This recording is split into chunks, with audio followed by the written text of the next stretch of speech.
Hello and welcome back to the Nerd News Unlimited Podcast. I am your host, JR. And nerds, I was really excited about this week. We were going to review a lot of stuff. And I was just optimistic, And then we had to start off the week with some of the worst, most devastating news ever. That beloved actor Sam Neill has died as of Monday. Reports say that he died due to complications with pneumonia that he was battling. He's been one of my favorite actors for a long time. So it breaks my heart. It's devastating, man. And I'm praying for his family. But here on the Nerd News Unlimited podcast, we always show respect to the people that help create the movies that we love. So out of respect for Sam Neill and in memory of him, we're going to start off today's episode by ranking my top 3 Sam Neill movies of all time. Now, you may disagree, and I don't care, because this is my list. So, starting out my list at number 3 is going to be The Hunt for the Wilder People. This is, it's just a feel-good movie, man.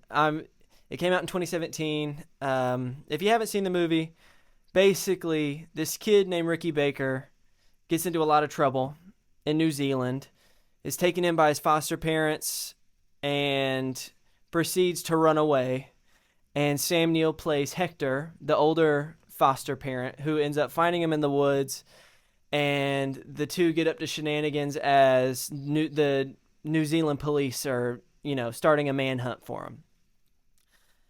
It's probably Sam Neill's funniest role that he's ever been in. His banter with Ricky Baker is hilarious. The writing is brilliant.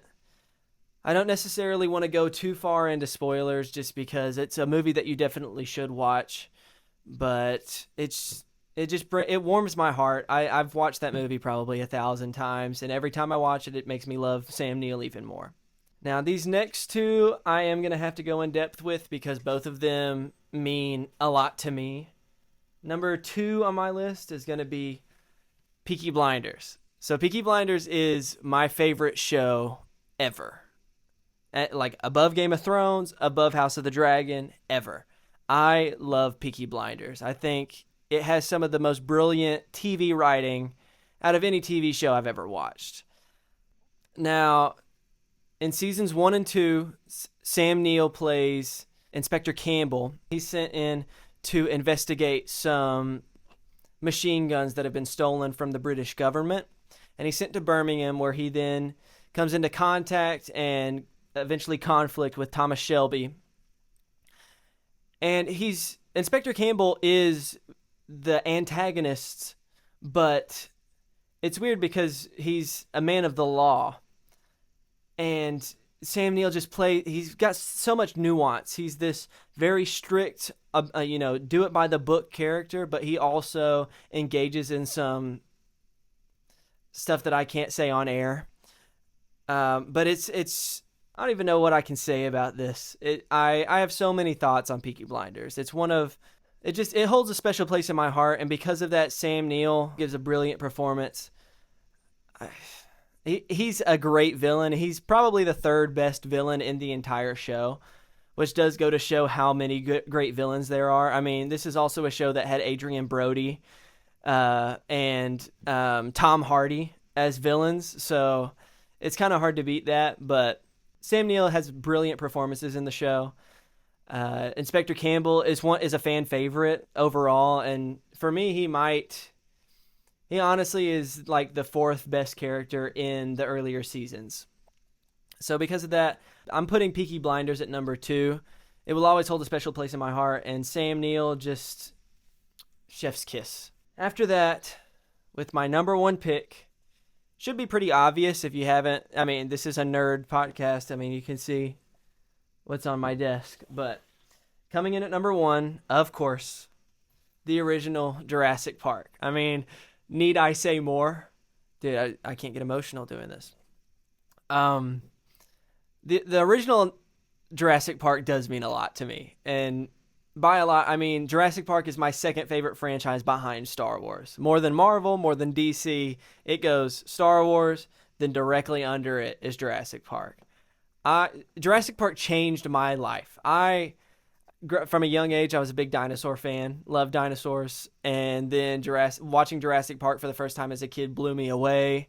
I've memorized every movie.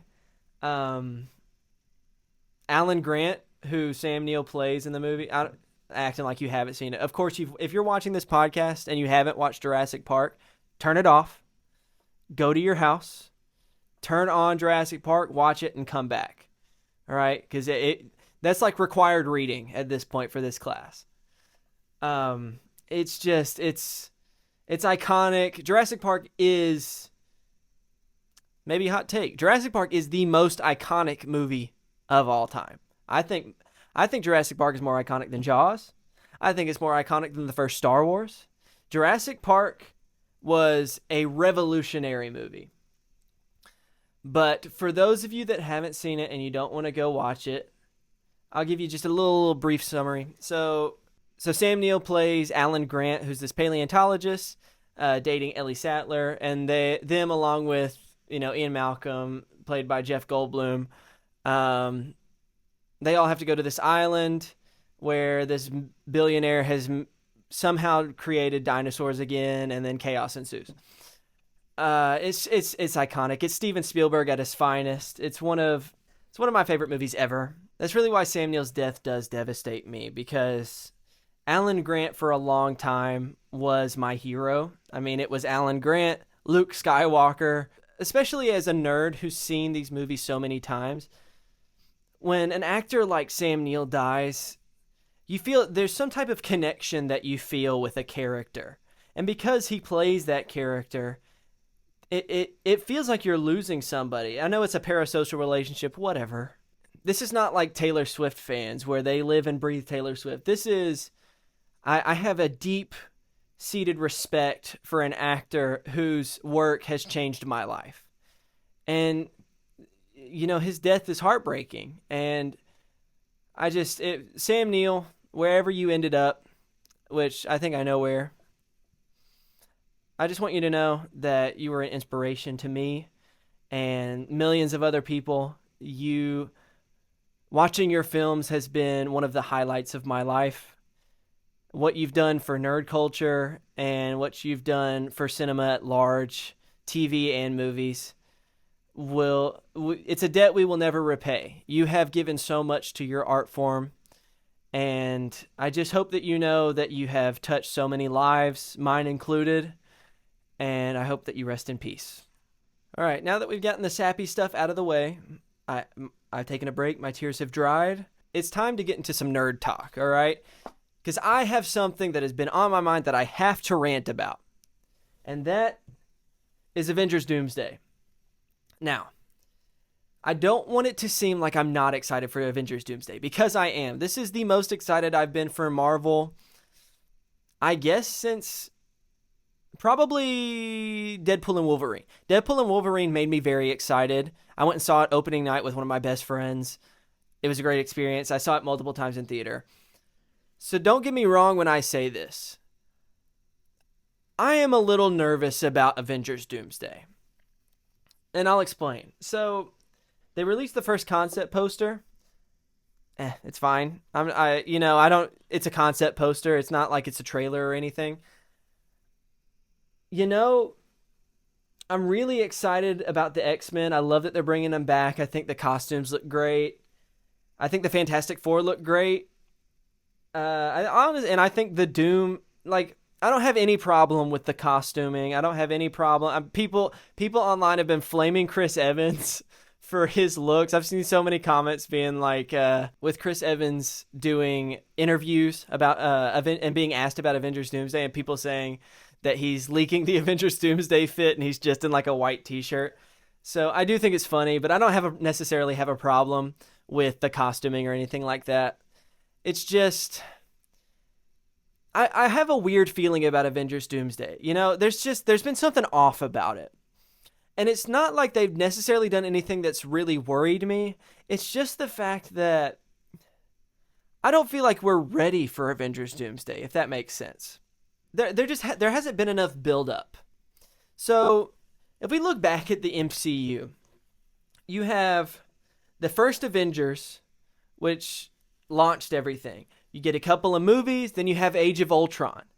Age of Ultron was not the best of the Avengers movies, but Age of Ultron was significant. It was significant because it set up Civil War, and then Civil War was significant because it set up Infinity War. They're all progressive.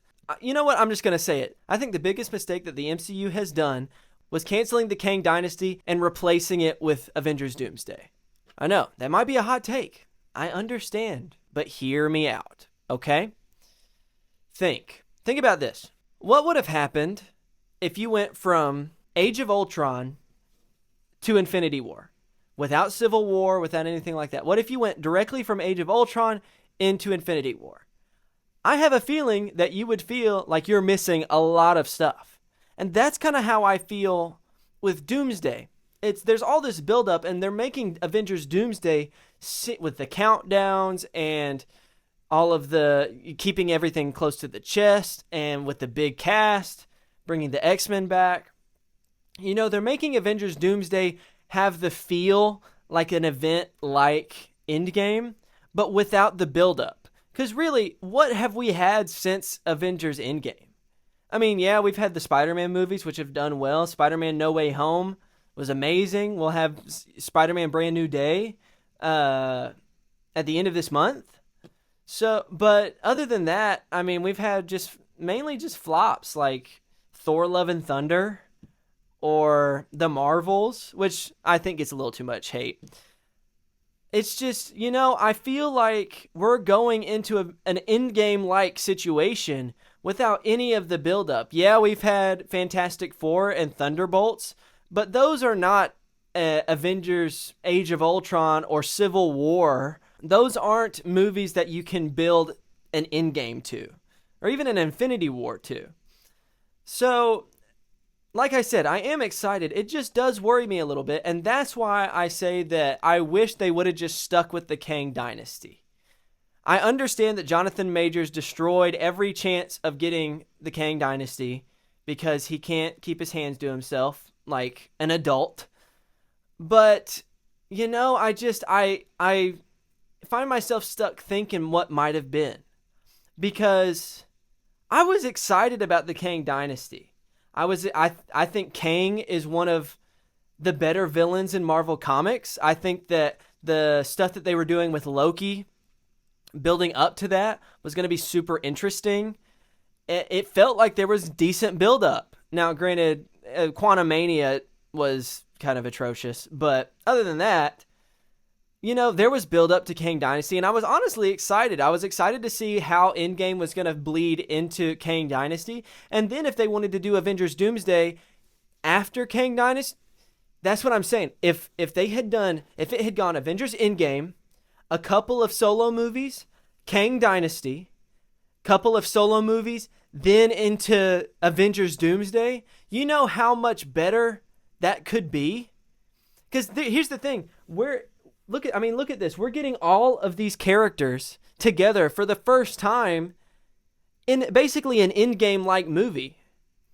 We haven't seen how the Fantastic Four act around anybody in the MCU. They haven't interacted with anybody. The Thunderbolts have only interacted with people individually. Thor is finally they're having to make drastic changes to these characters because of how bad they messed them up, because of how these post-Endgame movies flopped. Like Thor has done a complete 180, which I'm happy about. Trust me, I am happy that we're getting God of Thunder Thor back. I'm so tired of the Thor Ragnarok, Thor Love and Thunder. I'm so tired. I love Taika Waititi and I enjoyed Ragnarok, but I'm just so sick of Thor being this joke in the MCU, like I miss the Shakespearean type of character, and that's what Thor is supposed to be. He's supposed to be this Shakespearean over the top god, so the fact that they're bringing the old Thor back is brilliant. I'm so excited. I mean, in the trailers when he's praying to the Allfather, it got me so hyped. As soon as they showed Steve in Endgame, I kind of figured that wasn't going to stick. They had to do that to end Endgame the right way. But I knew Chris Evans was going to be back. Let's be real. They're going to be making all of these guys. Look at all of these actors. Almost all of them are 50, 60s, 40s, like late 40s, early 50s to, I think Robert Downey Jr. is 61 or something like that? That might be way off. But, it's just, they're all unks. And it's just, we need a Marvel reset. Because they're going to make these guys, Deadpool makes the joke, he's going to make him do this till he's 90. All of these guys are going to be doing this till they're 90. Marvel is never going to let Chris Evans go. They're never going to let Chris Hemsworth go. They're never going to let Robert Downey Jr. go. It's just going to keep going on and on and on until they finally do a reset. And I hope Avengers Doomsday is the reset. Okay? It worries me. Because what happens, God forbid, I don't think that this movie is going to do badly, but what if Avengers Doomsday is a mess and a flop? What are we doing? What are we going to do, Marvel? Because you've built up no chemistry between these characters, and now you're throwing them all into a mainstream Endgame-like movie. And if this doesn't, it's a Marvel movie, it's going to hit $1 billion, whatever. But I'm saying on the off chance that this movie sucks and it doesn't hit $1 billion, what is Marvel going to do other than a reset? So it's either, Marvel has two options. Marvel, if you're listening to this, because obviously I make the rules, but Marvel, if you're listening to this, you have two options. One, make sure that Doomsday is good and leads directly into an MCU reset. Or two, keep Avengers Doomsday as it is and make these actors play these characters until they're 90 and then do a reset. But Kevin Feige, the reset is coming. It's going to have to. If you want this brand to survive the future, you will have to do a reset. The actors are too old. All right, and that's nothing against the actors. I am so grateful for everything that the original Avengers have done.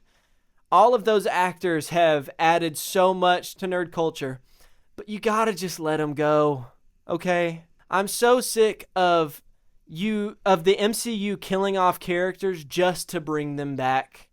And yeah, Iron Man's dead, but now RDJ is back as Doctor Doom. And that was another weird thing with this. I love RDJ.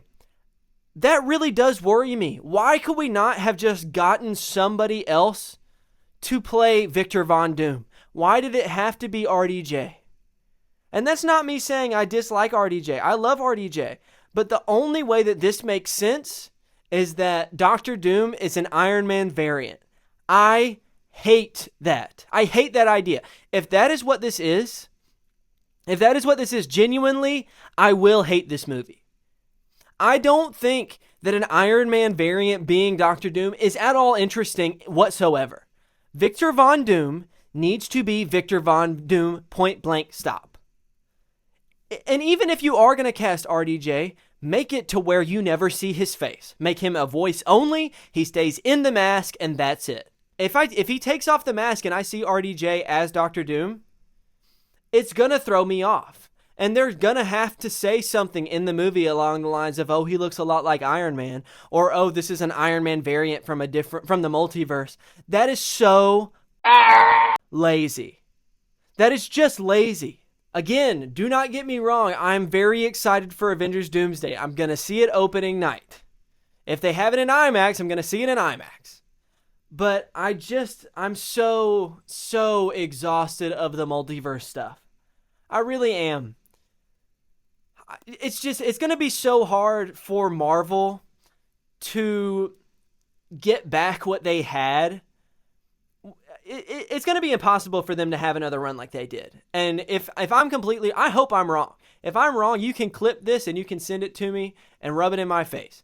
But I don't think that Marvel is ever going to reach the peak that it did with Avengers Endgame. I just don't. I don't see a world in which that happens without a reset. Without a reset, none of that happens. If you're going to make these actors play these roles until they're 90, I'm bringing you in close. The MCU will fail. It'll fail. Because these actors can only hold this franchise for so long. Audiences will get tired of it. I'm sorry, I am tired of it. I want new faces in the MCU. I love Chris Evans as Captain America. I want new faces. I want Avengers Doomsday to end with a complete MCU reset with younger actors. I want a fresh new X-Men, and then we can start over from there. I think that is the perfect way. Avengers Doomsday has the ability to perfectly reset the MCU. And if they don't do it, then we know as fans that they're just going to run these actors around and around and around and around, and then they're going to do the reset when it's far too late, when they finally realize that they're not making enough money because people don't care anymore. But it bugs me. It really does. It bugs the fuck out of me. But I digress. Kevin Feige and Marvel have not given me very much reason not to trust them. So I will give them the benefit of the doubt. Now, if Avengers Doomsday sucks, you heard it here first. Diet Coke break. Now we're getting to my favorite part of the podcast, where I get to review movies that I've seen this week. Now, I said in the last episode that I was going to review Masters of the Universe. I lied. Mostly because it's out of theaters and I didn't feel like going to see it again, honestly. And there was just other movies that I wanted to see. You're getting an Odyssey review in this episode because I didn't realize that I could see it a day early. So, lucky for you. I'm actually, I'm filming this on Thursday, so you're going to see the camera probably move a little bit, just because that means as soon as I'm done with these reviews, I'm changing clothes and going to see the Odyssey. But anyway, we're going to start off with Minions and Monsters. First, I'm going to give you a score out of 10, then I'm going to give you a score out of 5. Letterboxd does go by 5 stars. I find it easier to go by 10. So, Minions and Monsters, out of 10, drum roll, a 6.5. And then out of 5 stars, I'd probably give it like 3, 3.2, maybe. I don't know. It was all right. There wasn't enough to hate. It's a Minions movie, it's weird that I'm reviewing the Minions and House of the Dragon and the Odyssey. So it's just a Minions movie. So 6.5 does not mean that I think this is a terrible movie. I just think it's okay. I'm going to do my spoiler-free review, and then I'll jump right into spoilers. So starting off with a spoiler-free review, overall, I have to say the animation is beautiful. Illumination is leading the game in animation because this movie looked incredible, especially in the theater. I think that this is the best looking out of all of the Despicable Me franchise. Now, I do have to say I did see this movie in 3D, so that does help the animation, I guess. I don't know, it might hurt it. See, if you are going to go see this movie, see it in 3D. It was really fun. I enjoyed it. Overall, I'm not a huge fan of seeing stuff in 3D, but I liked it. It was entertaining, and it was the movie overall. The animation was insane in 3D. I'm going to give you a little quick synopsis. So basically, this minion, whose name is James, has a friend named Henry and a deaf friend named Ed.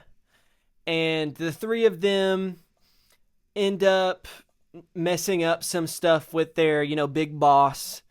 And James is this artist who doesn't want to serve the most evil person in the world, and he wants to create a movie. So he wants to create this monster movie, and to do that, he uses some spell book to conjure up some crazy monsters to be in this movie. Now, the main trio, James, Henry, and Ed, are really adorable, and especially James and Henry. The Minionese, which is basically just Spanish, that it is pretty prevalent that most of the words in Minionese are just Spanish mixed in with I think I heard like some Russian words or something like that in there.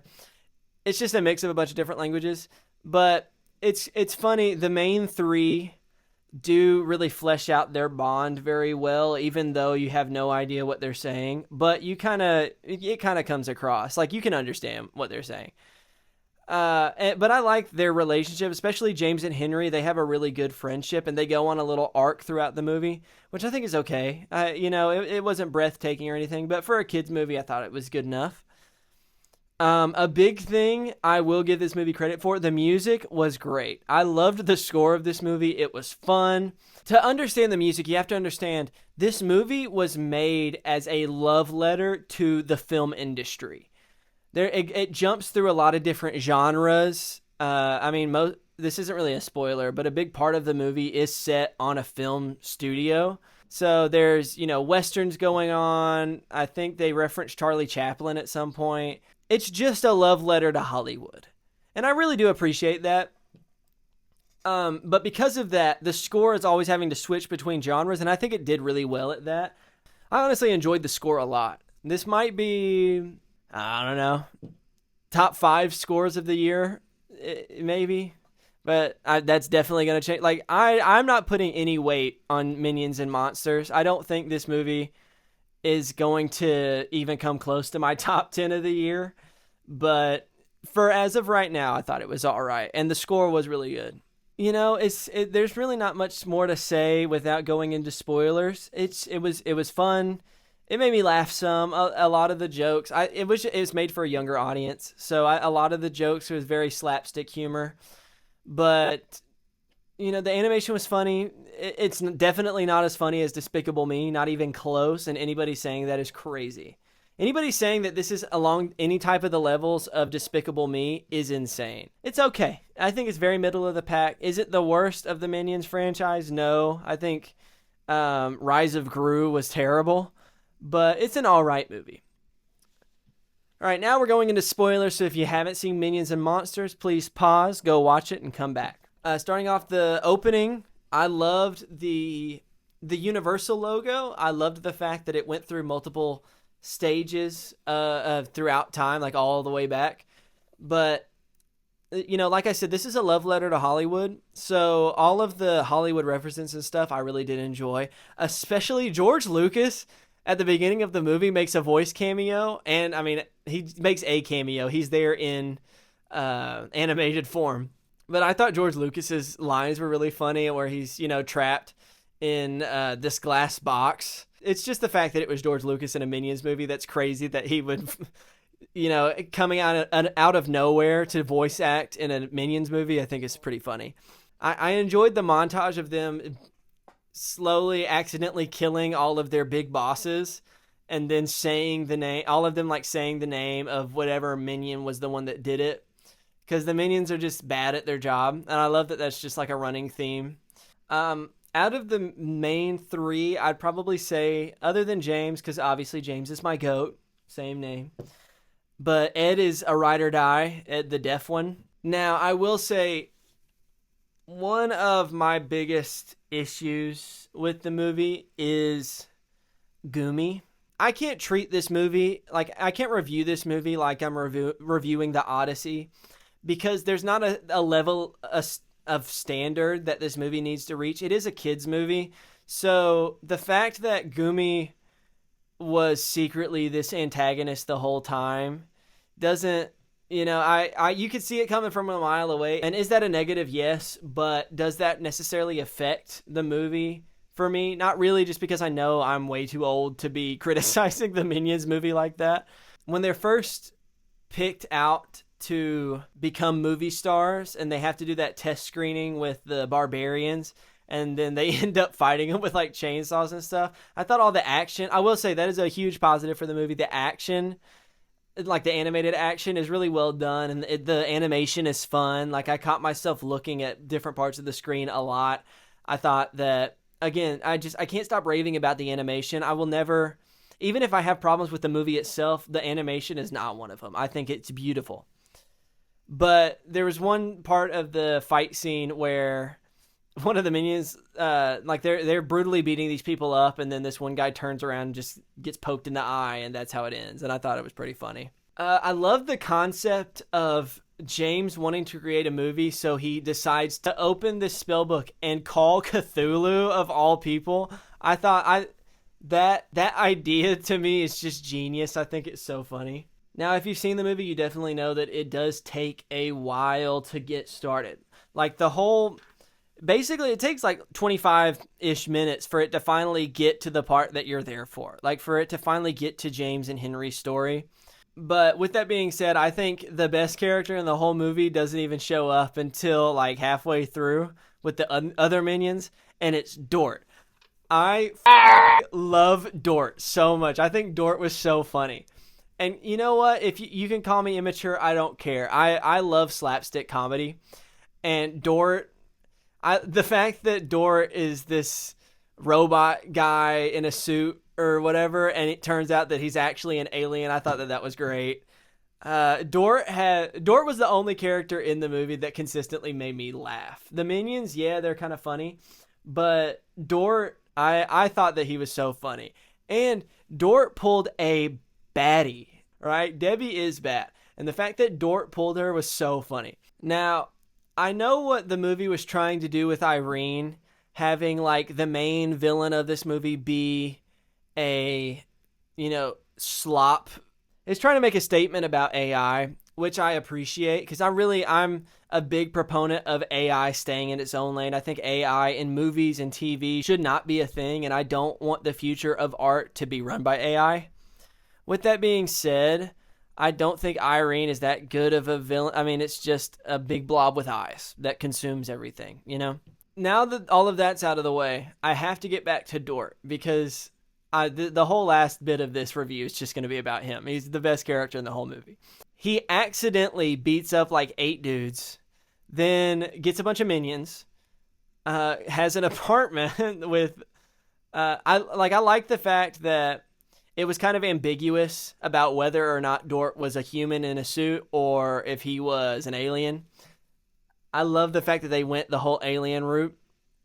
But Dort and Debbie, I thought were really cute. Like the whole montage of the minions trying to help Dort with Debbie was really fun. Debbie is a psychopath, though. Like I don't understand how you can be attracted to Dort. But you know what? Debbie and Dort for life. I think that they're great. I have to say, though, the funniest scene in this entire movie, by far, is when Dort sees Irene, and then the minions see Henry running away from Irene.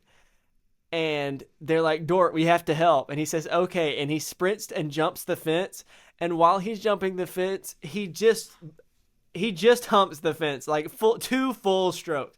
And I was just, it cracked me up so hard. I was laughing out loud in the theater when that happened. And I don't think they meant it to be funny. I don't think they meant it to look like that. But this dude 100% jumped a fence and just straight up, like full grinding, humped this fence. Thought it was so funny. And I love the fact that the way that they beat Irene is Dort comes in with it turns out he actually is an alien, and he comes in with his flying saucer and destroys the Irene. I thought that was great. Or if they had just done with Gumi what they did with Dort, making it like, throw in some hints that he's a bad guy, but make sure that, it's kind of ambiguous, you don't know. I think that would have been great. I just think that the subtlety was good enough for Dort that it made me appreciate his character. But overall, I think that this movie was okay. Am I going to see this again? Definitely not in theaters. I'm not spending another $16 at the theater to go see this movie. Once it comes out on streaming, I'll definitely watch it again. It's just okay. It's okay. It's definitely a movie that you can just throw on, turn your brain off, and enjoy. The animation is really pleasing to look at. But if you're going for any type of story substance, or if you're going thinking that this is going to be the next Despicable Me, you will be disappointed. The story is kind of lackluster. Yes, the film bros are going to love this movie because it's a love letter to film, but is it that great of a movie? Not really. It's an okay movie. Or I'm a little lower on it than a lot of people, but I'm not super low on it. I don't think that this is the worst movie of the year. I don't think that this is the worst Minions movie of all time. I don't think this is even the worst movie in the Despicable Me franchise. I don't even think it's close. But it's an okay movie. I think you should go watch it. Would I tell you to go watch this in the theater? No. Just wait until it comes out on streaming. You're not missing a ton. All right, I am back. It is the next day. I'm sure you can tell by the fact that I've changed clothes. But I had to go and see the Odyssey last night, so the first half of this video was shot on Thursday, and then today is Friday. You're seeing this on Saturday. But we will definitely be going into the Odyssey stuff in a little bit. But first, I got to get to what I've been waiting to talk about all week. And of course, it's House of the Dragon. I continue to love this show so much. I mean, every episode. I mean, even episode 3 was a little bit slower than the first two, and I still love the show. But episode 4 was definitely a step up from episode 3. So just right off the bat, spoiler warning for episode 4 of House of the Dragon. If you haven't already seen it, you should not be here. Kind of my whole thing is just talking spoilers. So go and watch episode 4 of House of the Dragon and then come back. Let's just go ahead and start. I've got notes. We're kind of going in chronological order, but overall, I think episode 4 was a step up from episode 3. Episode 3 was a little slow, and I don't even think it was bad necessarily. It's just because it was following the first 2 episodes of the season, which were insane, it was going to be a little bit slower. But episode 4 was definitely a step up. Ormond Hightower is definitely the standout performance of this episode. I do kind of think that House of the Dragon does have a little bit of a villain problem, but I'll get to that in a little bit. Along those same lines, Darren, I really like Darren Hightower. I think all of the stuff with him so far has been really good. To save the twist for episode 3, they really haven't shown Darren very much. So this is finally his episode. They get to go into all of his stuff. And he's just, I like him. I don't think that he's that bad of a person. I think compared to the other Hightowers, he's definitely got the more gentle side of Alicent than the rest of the Hightowers. And speaking of Alicent, I'm sorry, I think that the Alicent and Rhaenyra stuff is so done. You know, like, I think that their story has run its course. She really doesn't add almost anything anymore to the show. The only really thing that she added this episode was she had like 2 scenes. She had the scene where she's talking to Rhaenyra and Rhaenyra's asking about Ormond. And all Rhaenyra learns from that is that he's sensitive to smells, which is just weird for medieval times, by the way. Apparently everybody in House Hightower is autistic to some level. I mean, Helena is out there. Love her, though. Ormond's sensitive to smells. Alicent's always picking at her fingers. The Hightowers, they got some stuff going on. But I don't know. It's just like, I don't necessarily care that much about her and Rhaenyra's situationship thing. You know, like, Alicent's character was peak in season 2. That was when it peaked. Season 3, she has not added much. I mean, yeah, she helped set up Rhaenyra getting to King's Landing. That was nice. But since then, what has she added? You know, like, just all she does is complain to Rhaenyra, who Rhaenyra should have killed Alicent. Like, there is no reason for Alicent to be alive. So the fact that Alicent's always just talking major to Rhaenyra is just crazy to me. Aegon and Larys, their subplot is still so funny to me. I love every time they're on screen. It makes me giggle. I like that Aegon is getting just put through the ringer after how bad of a person we've seen him to be. Like I've said in previous episode, I've not read the books, so I don't know what the deal is with Sunfire, but apparently the internet's kind of going a little crazy about it just because Sunfire's dead, and I'm guessing in the books he's not dead. But I love the scene where Aegon goes to Sunfire and is crying on the dragon's corpse and everything. I thought that scene was really well done. I like that we're getting layers to Aegon, that he's not just this crazy Hightower guy. He's kind of just a product of the situation that he was put into. And so now watching him and Larys's back and forth while they're also getting just kicked around by the lower class is great. I think all of their stuff has been really strong. I have a theory that all of this Aegon stuff is setting him up to be a better person, or to be, you know, a redemption arc of some kind, because all of this stuff that, especially the contrast between him and the rest of the Hightowers, I think is really interesting, because you have Aegon, who was the king, who misused his power and was all about ego, now being forced to let go of that ego and serve, the lower class. But then you have like Ormond Hightower and Darren's not necessarily a bad person. I don't think Darren is, but Ormond is. And you just see the contrast to where the Hightowers have the Hightower ego is so unchecked. So the fact that Aegon's is getting checked, like he's being forced to act like just a normal person, I think is really going to be good for his character. Okay, where is Aemond? So the part of the episode where Sir Crisson, they finally get to Harrenhal, and Alice tells them that Aemond went missing, or he left. He's still there. They've already released the trailer for episode 5, so I know that Alice and Aemond they've got something going on. But I'm really interested to know what Aemond is up to, because he's been kind of, ever since the whole him and Alicent thing, he's been very just not there. Yeah, especially this season. He's been very kind of a secondary character where we don't really get a lot of Aemond, at least not in these first 4 episodes, which I hope means that they're setting up him to be in a heavy hitter in the next couple, because I really do enjoy Aemond as a character. He's just a weirdo, and I love the actor that plays him, does it so well. And his character is just interesting. He wants to be exactly like Daemon. He's a skilled warrior. He's like, I'm excited to see more of Aemond. Alan of Hull continues to be awesome.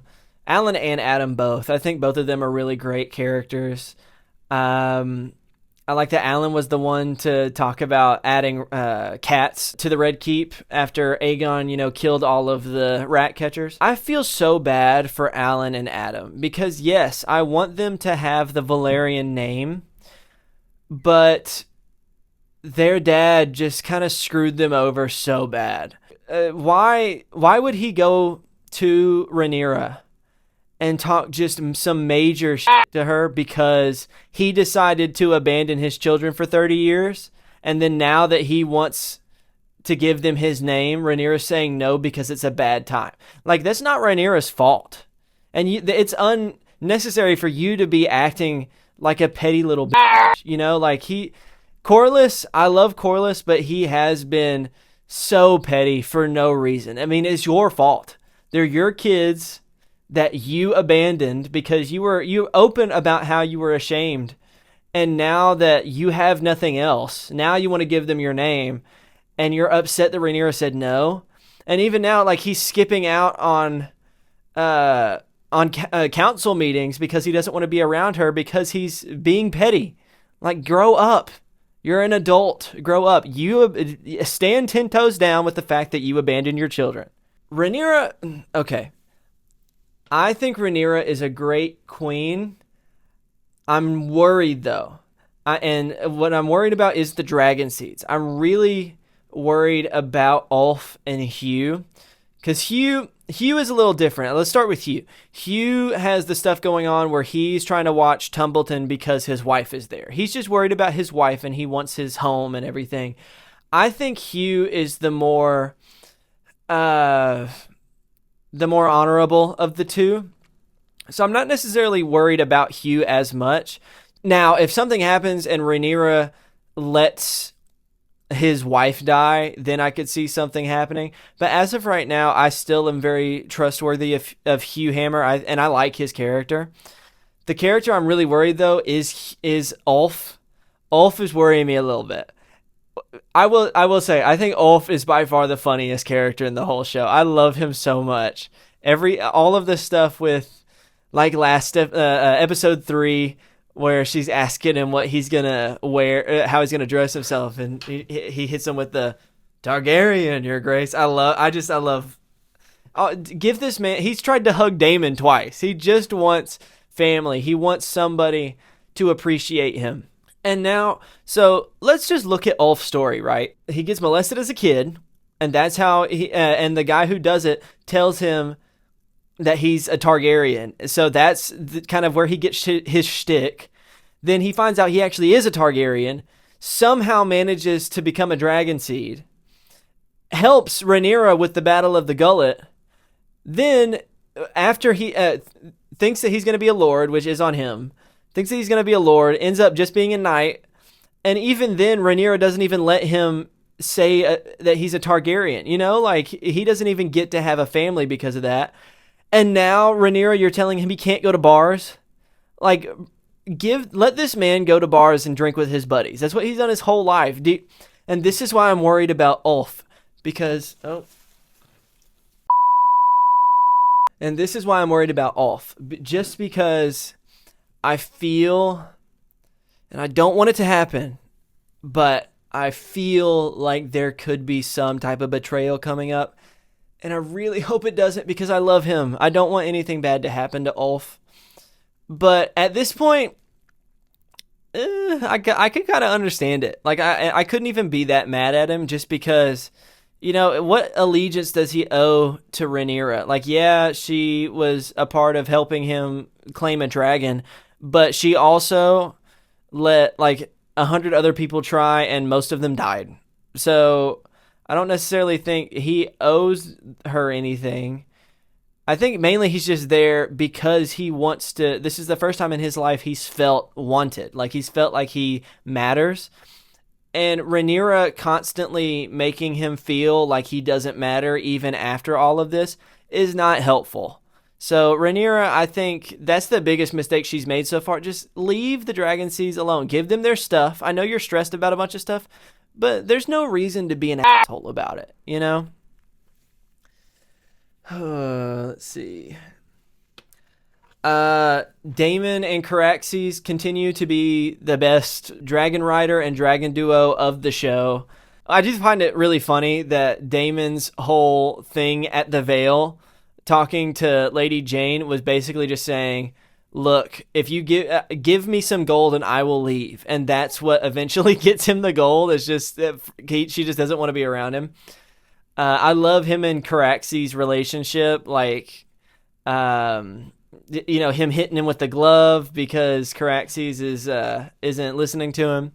This does bring up an interesting point, though, because yes, we've seen, like, throughout the show, we've seen Vhagar's not listening to Aemond. Arax didn't listen to Lucerys. Sheepstealer didn't listen to Rhaena. But all three of those, it's more like, yeah, they're all young. So, like, I'd kind of understand if the dragons weren't listening to him. But now you have Caraxes, which Caraxes and Daemon have one of the closest dragon and human bonds that we've seen in a Game of Thrones show.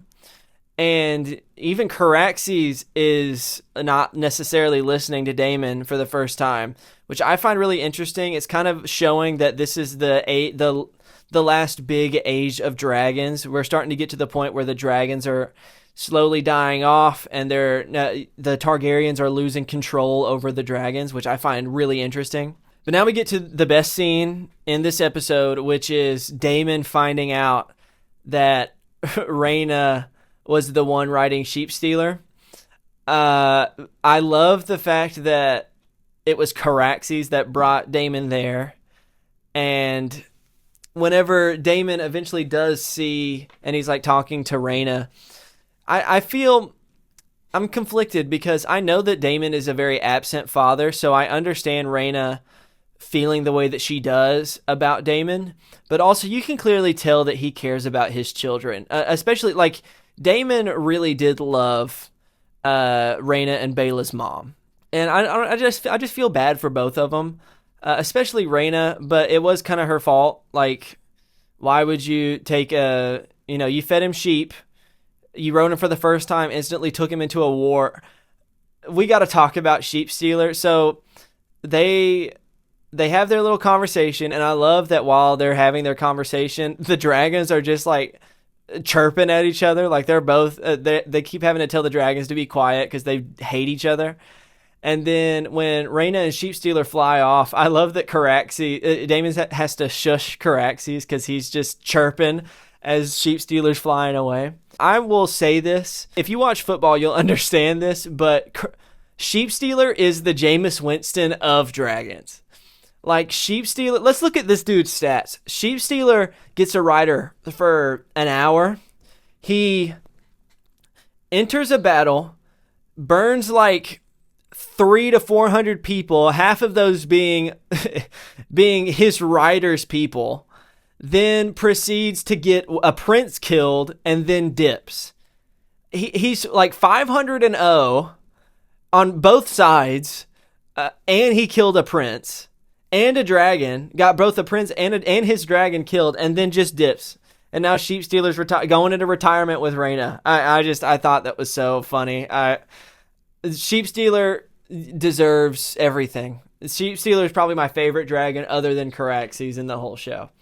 Okay, I have a hard time understanding this. What was the reason that Daemon lied about finding the person that was riding sheep stealer? Like, I understand why he did it. He wants to protect his daughter. But, like, nobody knew that he had found sheep stealer, you know? Like, nobody had... It's not like they had security cameras following him to sheep stealer's hideout, you know? And sheep stealer's gone. He doesn't really have a reason to think that sheep stealer is going to be a big deal. And he knows that Rhaena and sheep stealer just want to be left alone. So why would he lie to Rhaenyra and, like, killing a poor farmer just to, like you're just opening yourself up to if sheep stealer does happen to come back, now you're also implicated in this. You know, it just didn't really make much sense to me. By far the biggest twist of the episode, though, is Helaena is pregnant. Please, the HBO gods, please. I know that this is going to be the reason. If Helaena dies, it's because of this. And I'm so worried for her. Leave her alone. Just leave her out of it. She doesn't need to die. Okay, I'm stressed for her because now she's pregnant and that baby is the heir to the Iron Throne. I mean, I'm assuming it's Aegon's. It worries me, man. I don't want to see Helaena dead. I think Helaena she's too innocent for this world. There's no reason, like, she's not a threat. She doesn't want power. Just leave her alone, okay? Please, just leave her alone. All right, and, like, the end of the episode, we have the whole scene with, this might be my favorite scene in the episode, other than the Caraxes and Rhaena stuff. But you have Ormond and Darren, and we finally see that Ormond's kind of crazy, which this is what I wanted to talk about when I say that House of the Dragon has a villain problem. A lot of people online have been speculating about it, and I kind of agree to an extent that they're kind of making these villains just one-sided, crazy, evil, and sadistic just to make Rhaenyra look like the right option. And I agree to an extent, but I don't think the reason they're doing that is to make Rhaenyra look like the right option. I think that they're making the villains really one-sided and evil to not only make Rhaenyra look like the right option, but to also make Darren look like the right option. Because clearly there's a big similarity between Rhaenyra in episode 2 and Darren in episode 4. So if you remember, Rhaenyra has to kill Otto Hightower. Like, that's just how it is. She has to be the one to do it, and she hates it to sit the Iron Throne.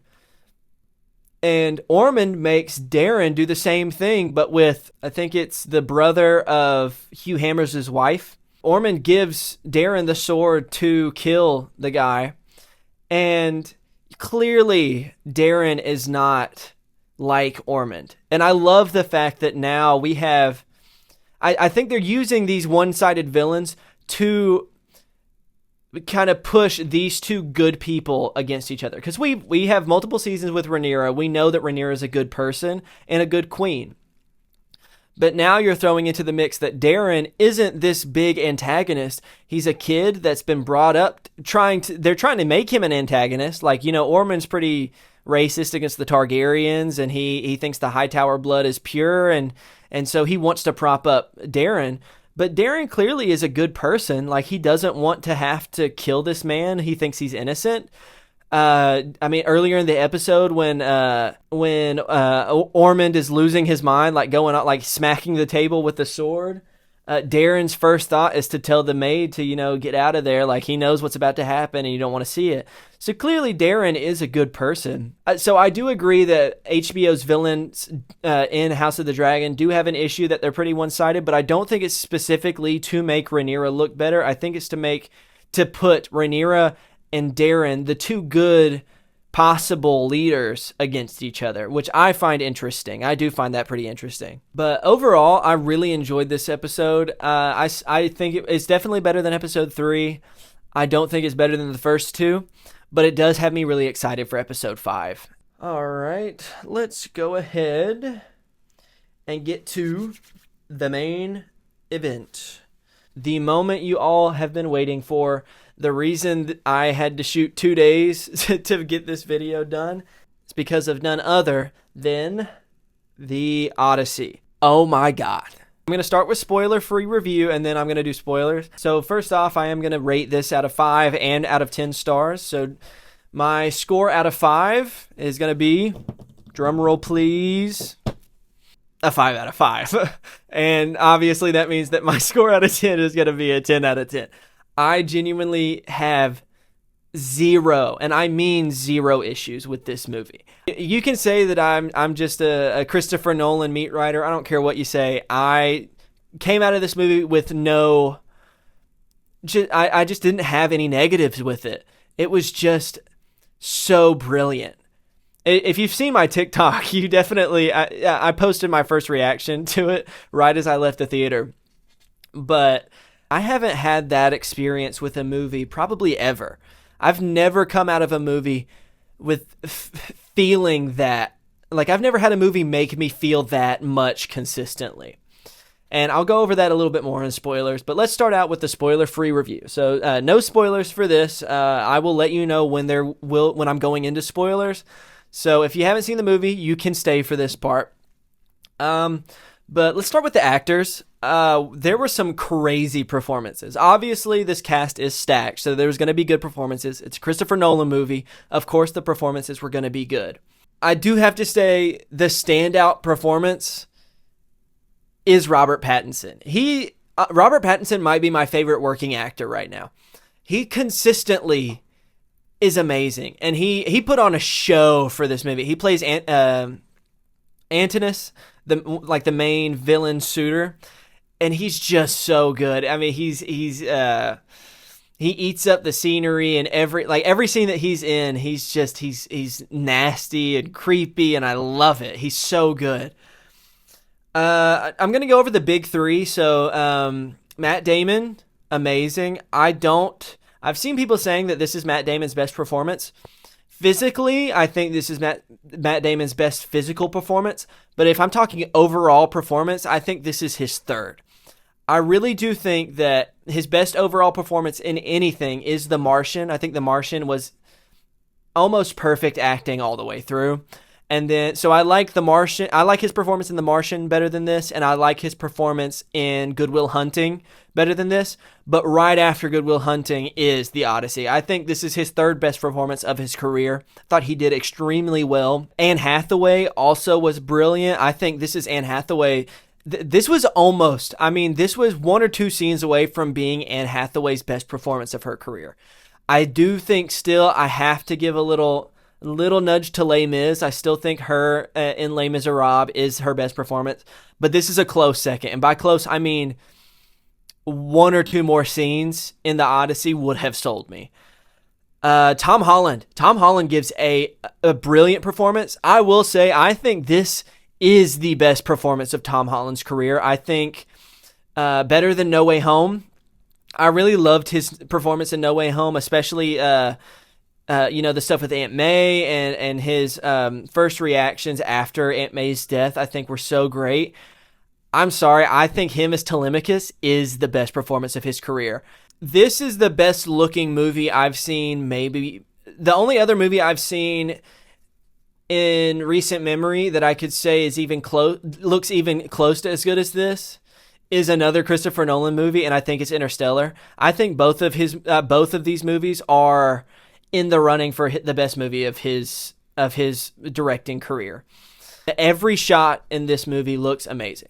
Ludwig Göransson gives it an amazing score. I loved his music.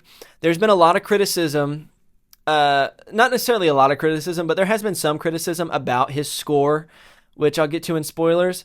But the main criticism I've seen of it is that it's not as memorable as some of his other stuff, like Sinners or, and I mean, even with Christopher Nolan, like this doesn't have the same feel as the Interstellar soundtrack, you know, like I don't think this is the most iconic soundtrack, but I also think that helps the movie. I don't think it needed to be. And without going into spoilers, there's a couple of scenes where I feel like if they had had some crazy score, it would have taken away from the subtlety of this movie. I think the fact that this is I think what Ludwig did with the score was perfect for what it needed to be. It was just subtle enough that you didn't notice it when you didn't need to, but when you needed to notice it, it was in your face, it was loud, and it was great. I did not realize how unnerving this movie was going to be. There were some scenes that genuinely were like almost a horror movie, and I loved it. I was not prepared for it at all, but seeing it in IMAX, some of the scenes in this were so creepy, and I loved it. Just know that there are some scenes in this that will just kind of make you squirm in your seat a little bit. The costuming, they're going to win an Oscar for this movie for costume design. I know people, like I said in my first episode, that if you're not excited about this movie because it's not historically accurate armor, I'm so glad that they didn't do historically accurate armor. I think that once you've seen the movie, you'll understand what I mean. This is not supposed to be a historically accurate film, you know? Like, this is a mythological tale. So the fact that it was so over the top, especially Agamemnon, like you see him in the trailer, his costume is so crazy good. And it might look a little goofy, but when you see it in IMAX, trust me. I mean, this dude is just aura farming in every episode. He looks so great in every episode. He's just aura farming. On screen, the costumes look incredible. Last thing for the non-spoiler section, I have to say it. This is the best sound design I've ever heard in a Christopher Nolan movie. The sound design was amazing. It was perfect. And that's the big reason, that and like the third act are the big reason why I put this as a 10 out of 10. I was not expecting the sound design to play as much of a role in whether I like this movie or not as it did. Because after watching the movie, I remember thinking about this in the car. There were scenes that if the sound wasn't what it was, I don't think I would have enjoyed the scenes as much as I did. Again, I'm trying to be spoiler free, but just the sound design was incredible. There were multiple times in the theater where I felt like I felt noise through my body. All right, this is your spoiler warning. So spoilers ahead. If you have not seen the Odyssey, please go watch it and then come back to this. All of the action scenes in this movie are incredible. I've heard people that say that they have a problem with the shaky cam. I think the shaky cam added a little bit to them. It made the scenes feel a lot more grounded. Matt Damon crushes all of his action stuff, especially in Act 3 when he's fighting the shooters. I love seeing Matt Damon as Odysseus just getting to go to town and kill everybody. I thought it was awesome. But the choreographers definitely need to win something for this because the action scenes were flawless. Okay, when I said that I wasn't expecting this movie to be as creepy as it was, there's two main culprits. It's the Cyclops and it's Cersei. Which, honestly, I wasn't expecting them to put Cersei in the movie. I'm so glad that he did, because he did cut out a lot. I'm a big Odyssey fan. Like, I've read the book. And hey, if you're out there and you liked Epic the Musical, just know that it honestly, if you want a digestible version of the Odyssey, watch Epic the Musical and all of the animations. They're great. But anyway. Yeah, the Cyclops. I mean, I have to start with the Cyclops. That was the most... I've never felt that unnerved in a movie theater. Obsession was scarier. I'll give it that. Obsession made me feel a lot more unnerved, But the creature design, like I loved that the Cyclops, its face wasn't just an eye in the middle of its head. It was like twisted. It was an eye that was like twisted sideways, and even his nose too, like he just looked deformed. I loved the design. I wasn't expecting Christopher Nolan, to actually show us people getting eaten by the Cyclops. You know, like I wasn't expecting to see a guy get his head bitten off and watch his arm fall to the ground. I thought that was all of the Cyclops stuff was incredible. And when I was talking about sound design, the sound that Polyphemus makes when they stab him in the eye shook me in my seat. Like that was the most uncomfortable a movie has ever made me, possibly ever. I've never, like, even in like diehard horror movies, that I'm a big horror fan, I've never felt that uncomfortable just from a sound before. I don't know what or how they made that sound happen, but I thought it was crazy. I mean, it shook the IMAX theater that I was in. I'm fairly sure my mouth opened. Like, I'm fairly sure I was looking at the screen just going. I caught myself at least once doing that. I was just in awe of most of this movie. I was ready to give this an 8.59 up until the scene where he finds out he's his dad, and then it's the scene where Odysseus gives Antinous the lot back, and you finally start to see Antinous is cracking like big time. Like he's starting to lose it. He ends up beating up Odysseus, and then right after that, it goes into the most beautiful scene of the whole movie, where it's just Odysseus in disguise talking to Penelope. And I loved that the entire movie they were talking about the threat of the men at the sea. When they go to that first island and they're raiding the camp, and they're asking the guy, like, why did you run? And the guy was like, well, we thought that you were the men from the sea that were coming to destroy us all. And then you hear it over and over, these men from the sea that are coming to destroy us. And that all culminates in this conversation with Odysseus finally having worked through his trauma with what his idea caused, like his idea of the Trojan horse, causing, like he says earlier, like 10 years worth of anger taken out on a city in one night. And he holds all of that responsibility. And because of that, we keep hearing about Zeus's law of hospitality, and him and his men breaking that just to win the war is what made them the men of the sea that the Bronze Age society is so worried about. And his conversation of finally being able to tell Penelope, even though he's in disguise, but finally being able to open up to her and say, the men that you're so scared of, that was us. And that was why I was so afraid to come home, was because I didn't want to have to deal with the ramifications of what I had done. And he feels all of that guilt.